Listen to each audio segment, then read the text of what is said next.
Stéphane Paoli, bonjour. Bonjour. Alors, vous êtes un des rares quand même à mettre en avant les usages que peut apporter justement le numérique. Est-ce que vous avez le sentiment, depuis que la French Tech existe, que justement il y a une évolution des usages dans les aspects de notre vie professionnelle, dans les aspects de notre vie privée? Est-ce que ça va vite pour vous? Alors oui, ça va vite à deux niveaux. D'abord, ça va vite parce que cela met en lumière, la French Tech, les usages qui étaient d'ores et déjà existants au niveau du digital pour les gens, que ce soit dans les collectivités, que ce soit dans les entreprises ou pour la sphère privée. Donc ça le met en lumière, c'est-à-dire qu'on a highlighté, entre guillemets, en disant regardez, ça c'est vraiment quelque chose qui est utilisé au quotidien et c'est vraiment important. Ce n'est pas un phénomène individuel, c'est un phénomène qui est en train de se diffuser et qui est commun à un grand nombre de personnes et bientôt à une majorité. C'est le premier point. Donc ça a permis de mettre en lumière cette chose qui existait déjà, qui est l'usage porté par un nombre de personnes important. Et deuxièmement, ça a permis de faire prendre conscience aux personnes qui n'avaient pas forcément la prise de conscience de l'importance du digital, que l'usage était dans le quotidien, c'est-à-dire dans la journée quand on se lève, dans la journée quand on se couche et dans tout le moment qui sépare ces deux instants, pour pouvoir justement nous accompagner à la fois professionnellement, donc toutes les entreprises, l'utilisation d'outils digitaux au quotidien, l'utilisation de boîtes qui permettent d'avoir à un moment des innovations d'usage au quotidien, mais aussi dans les collectivités où il y a un vrai intérêt, un vrai point d'intérêt qui a été porté sur toute la dynamique, notamment la Smart City, évidemment. La French Tech a permis de mettre encore plus en avant ces logiques de Smart City qui étaient balbutiantes, c'est-à-dire qui commençaient à émerger à travers les ateliers qui ont été mis en place par les commissions d'Aix-Marseille French Tech, mais aussi, au-delà de la Smart City, tous les smart usages qui peuvent être mis en place, notamment dans les collectivités. Ça va être, par exemple, la relation qu'on va avoir avec le citoyen, c'est-à-dire la façon dont on communique vers le citoyen, la façon dont on demande aux citoyens de nous remonter les informations grâce à l'outil numérique. Donc c'est vrai qu'il y a une prise de conscience d'un côté, mais aussi tout un développement de ce qui était d'ores et déjà existant et qui avait besoin d'être mis encore plus en lumière pour montrer que ce n'est pas un phénomène de mode, que c'est une transformation de notre usage au quotidien de la vie au sens large, c'est-à-dire privée, au sens de ce que l'on fait dans sa sphère privée, dans la vie professionnelle, qu'elle soit du domaine là, de l'entreprise privée ou au niveau de la collectivité, c'est-à-dire la relation citoyenne, politique, entre une collectivité, une institution, les entreprises et les citoyens. Donc c'est vraiment très très positif, ce premier bilan intermédiaire. Alors vous êtes un politique, Stéphane Paoli. Oui. 2017 sera marqué par deux grands rendez-vous, la présidentielle et les législatives. Quel avenir vous voyez pour la French Tech? Parce qu'on sait tous qu'il va y avoir un changement. Donc est-ce que cette French Tech va se poursuivre au-delà de l'élection présidentielle? Moi, j'appelle de mes voeux qu'elle se poursuive. C'est-à-dire que je crois qu'on a réussi à créer, quand je dis on, c'est politique, au niveau locaux, certains au niveau nationaux, mais beaucoup locaux, et entrepreneurs au niveau locaux, une vraie dynamique qu'on n'avait pas vue jusqu'alors. C'est-à-dire qu'on a réussi à créer la co-construction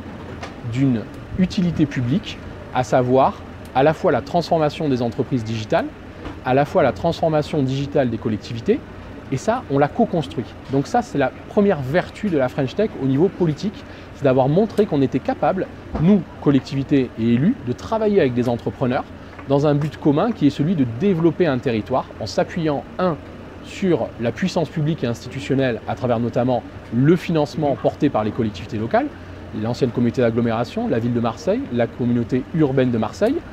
aujourd'hui la métropole, et le savoir-faire, la capacité à accélérer, voire à hyper-accélérer des entrepreneurs locaux sur le territoire et qui ont une dimension nationale. Ça, c'est la première vertu. Donc ça, j'appelle de mes voeux à ce que ça perdure, que le nom perdure, que la dynamique perdure et que cette façon de travailler ensemble continue. Au-delà de ça, c'est vrai que 2017, c'est structurant, car c'est une année où il va y avoir des grands changements au niveau national. Des nouveaux candidats, des nouvelles initiatives, des nouvelles volontés de faire des choses peut-être différemment de ce qui a été fait jusqu'alors. Et on va avoir, nous, politiques, une vraie logique à porter, une vraie force, que de dire qu'il faut qu'on raisonne différemment au niveau du rapport que l'on a avec les entreprises, au niveau du rapport de la création d'emplois par les entreprises et au niveau du rôle que doit avoir l'entrepreneur, et notamment l'entrepreneur qui porte la dynamique de l'accélération liée aux technologies de l'innovation. Donc il va falloir que l'on prenne corps à l'intérieur de cela et que l'on donne encore plus de puissance, à la fois financière, au niveau des investissements, mais aussi au niveau, j'allais dire, des facilitateurs que doivent être les lois au niveau national ou encore la capacité que vont avoir les grands faiseurs nationaux, c'est-à-dire les grandes entreprises ou les grandes institutions, de pouvoir intégrer dans leur dynamique et dans une logique de chaîne de valeur ces entreprises dynamiques locales, créatrices de grandes richesses et d'hyperaccélération. Il va falloir qu'on réfléchisse à des dispositifs, peut-être législatifs, permettant d'avoir des exonérations fiscales, permettant d'avoir des phénomènes de simplification du lien avec certains entrepreneurs, tout en respectant évidemment le cadre du marché public, c'est-à-dire ces sortes de Small Business Act que l'on nous avait promis où on doit aller plus loin, mais aussi des possibilités de donner à des grandes collectivités ou à des grandes entreprises plus de facilité, plus de souplesse pour travailler avec ces entreprises qui sont, elles, très agiles et qui sont en demande d'agilité de la part de tous les grands acteurs, de tous les grands faiseurs. Vous avez des messages particuliers à mettre en avant justement pour cette année et pour Aix-Marseille French Tech? Alors le message, c'est celui de la concrétisation, celui qu'on a commencé l'année dernière. Il y a 2 ans, quand on a commencé Aix-Marseille French Tech tous ensemble, c'est-à-dire politique d'Aix-Marseille,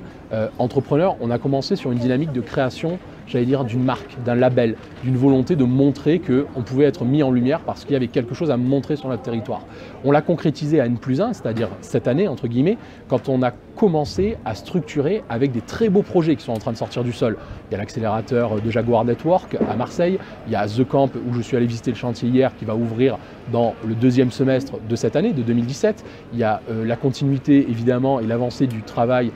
du projet de voyageprivé.com aussi sur Aix-en-Provence comme The Camp. Donc c'est vraiment la concrétisation, c'est-à-dire qu'on va avoir de la livraison cette année de bâtiments, on va avoir de la création d'emplois et ça c'est ce que j'appelle de mes vœux, de continuer à concrétiser, à faire du livrable, à montrer que les entrepreneurs du digital ne sont pas des entrepreneurs qui sont hors sol et qui vivent déconnectés du territoire. Au contraire, ce sont des entrepreneurs qui créent de l'emploi, qui créent de la richesse, qui pérennisent le territoire et surtout qui vont avoir un rôle très structurant pour l'avenir, à savoir celui de transformer digitalement l'économie, d'accompagner les entreprises, qu'elles soient très grosses, des boîtes internationales qui sont installées sur notre territoire, qu'elles soient plus modestes, plus anciennes, plus petites et qui ont besoin toutes de se transformer digitalement. Donc ce que j'appelle de mes voeux, c'est concrétiser cette année, et c'est ce qu'ils font tous, en livrant leurs bâtiments, leurs activités économiques et partir dans une nouvelle dynamique pour la French Tech qui est celle de l'accompagnement à la transformation digitale de l'économie globale sur le territoire. Et là, on a un vrai challenge parce que c'est grâce à ça qu'on montrera que le digital, il est à la fois créateur de richesse, créateur d'emplois pour une catégorie de personnes, mais aussi créateur d'emplois et une capacité à maintenir de l'emploi pour des personnes qui pourraient penser à un moment qu'elles sont éloignées du digital, ce qui est faux, car tout le monde a sa place dans cette dynamique à travers la transformation digitale. Stéphane Paoli, merci beaucoup. Merci à vous, bonne journée.